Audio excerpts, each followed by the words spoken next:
Cuentos maravillosos de la antigua China. El tigre que mordía a la gente. Aquel tigre apenas había conocido a sus padres. Los mataron en una batida que organizaron los hombres de Fujian, cuando todavía era un cachorro. Como consecuencia, su educación había dejado mucho que desear. Ahora, de hecho, era un animal de impresionante alzada y con un rugido tan fuerte que todos los seres del valle temblaban al oírlo, pero no sabía cazar. El Consejo de Tigres se había reunido varias veces para solucionar tan acuciante problema. Todo resultó inútil. Ni una sola de sus venerables enseñanzas logró penetrar en la cabeza del tigre huérfano. Es natural, dijo con ademanes de sabio la fiera más anciana. Esas cosas se aprenden de pequeño. Ahora ya es demasiado tarde. Lástima que un joven tan fuerte como él vaya a terminar muriendo a manos de enemigos menos poderosos, se lamentó el presidente del consejo. Lo oyeron algunas tigresas del clan y aquella noche todas lloraron su futura desgracia. Era muy doloroso aceptar que el tigre más hermoso de toda la comarca fuera a morir devorado por cualquier alimaña inferior, pero él no se entristeció lo más mínimo y lanzó su terrible rugido. «¿Cuánto daría yo por poder adoptarlo?», suspiró una hembra ya madura. No fue culpa suya que sus padres no le enseñaran a cazar. «Estás mal de la cabeza», le replicaron enseguida otras comadres. «Tú tienes hijos y hasta nietos. Sería tu propia ruina. Deja de pensar en él». «Qué injusto es no ser macho», volvió a suspirar la primera. «Yo podría evitar que ese tigre se perdiese». Por desgracia, eso fue lo que sucedió una tarde de marzo.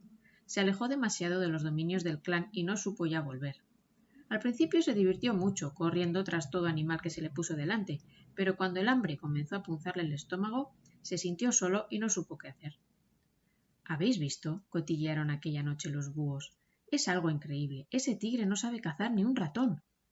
«Ya lo decía el hermano mayor de mi madre, la corpulencia es siempre engañosa». «Pero es ridículo», se devanaba los sesos un búho joven. «Sus dientes son tan afilados que, con solo cerrar la boca, podría hacerse con la pieza que quisiera». Eso era precisamente lo que el tigre huérfano no hacía. Se limitaba a morder, sin dar jamás una dentellada. Casi todos los animales del bosque llevaban las marcas de sus dientes en alguna parte del cuerpo, pero ninguno de ellos perdió una sola gota de sangre.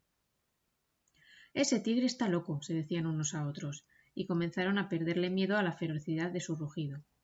Sí, es verdad, seguro que tarde o temprano terminará cayendo en las manos del hombre. El tigre no sabía a quién se referían. Una tarde, sin embargo, se vio rodeado por unos ridículos seres erectos que le amenazaban con unas extrañas ramas muy afiladas. El tigre lanzó su rugido y todos se dispersaron al punto. Corrió detrás de uno y se limitó, según su costumbre, a dejarle marcadas las huellas de sus dientes. El hombre tenía los ojos inyectados de terror, pero cuando el grupo de cazadores volvió a rodearle con sus lanzas, salió en su defensa. «¡Dejadle! ¡No le matéis! ¡Es un animal manso!». Los demás se miraron, incrédulos. «Ha podido destrozarme y solo me ha marcado los dientes en la pierna». «Será un tigre marica», bromearon algunos. En la ciudad nadie daba crédito a lo que los cazadores contaban, pero tuvieron que rendirse a la evidencia. El tigre vagaba libremente por la ciudad sin matar nunca a nadie. Solo cuando algún asustadizo viandante echaba a correr, la mansa bestia le perseguía y le dejaba marcados los dientes. Con el tiempo todos se acostumbraron a su presencia. Pero un año, al principio del otoño, llegó a la ciudad la noticia de que el temido bandido Chen Feng se acercaba con todas sus huestes. Las gentes se encerraron en sus casas y dejaron de alimentar al tigre manso. El animal estuvo 3 días y 3 noches sin probar bocado. Al cuarto decidió abandonar aquel lugar de calles desiertas. «Es una pena que se marche así nuestra fiera», comentaron algunos en la seguridad de sus hogares. «Pero ¿qué podemos hacer? Si el bandido Chen Feng nos encuentra en las calles, nos venderá luego como esclavos en otra parte. No podemos arriesgarnos». El tigre vagó por la espesura sin rumbo. Agotado, se dejó caer en el lugar más tenebroso que pudo encontrar. Se sentía morir y lanzó por última vez su temible rugido. Fue entonces cuando descubrió que no estaba solo. A escasos metros de él, el bandido Chen estaba cagando, apoyado en un árbol. En cuanto oyó el bramido de la fiera, echó a correr, dejando allí mismo sus calzones.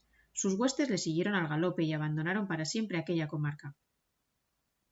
«Sí, sí, el tigre que mordía a la gente», se decían unos a otros los habitantes de la ciudad. «Él solo ha ahuyentado a ese monstruo con forma humana. Le debemos la vida». Y le recibieron con honores de príncipe. Después le nombraron benefactor perpetuo y le pusieron el gorro negro de magistrado. Algunos dijeron que le habían visto sonreír, emocionado. Es ridículo vestir así a un tigre, pero ¿acaso no ha hecho ese animal más por esta ciudad que el propio gobernador? Y echaban a correr de buena gana para que el tigre los persiguiera y dejara grabadas en sus cuerpos las huellas de sus dientes. La noticia se extendió por el valle y llegó hasta las cumbres del norte.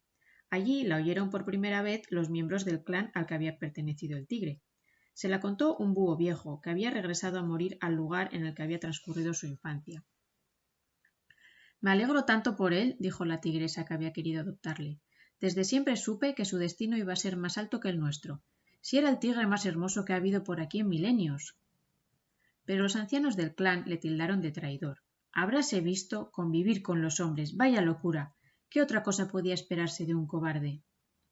Las tigresas no estaban de acuerdo y comentaron entre sí en voz baja. Sería tan hermoso que hombres y tigres viviéramos en paz. Es una lástima que las dos especies más inteligentes y poderosas de este mundo seamos tan mortales enemigos. En la ciudad, el tigre decía lo mismo a todo el mundo, pero nadie entendía el significado de sus rugidos. Además, creían que un animal no piensa.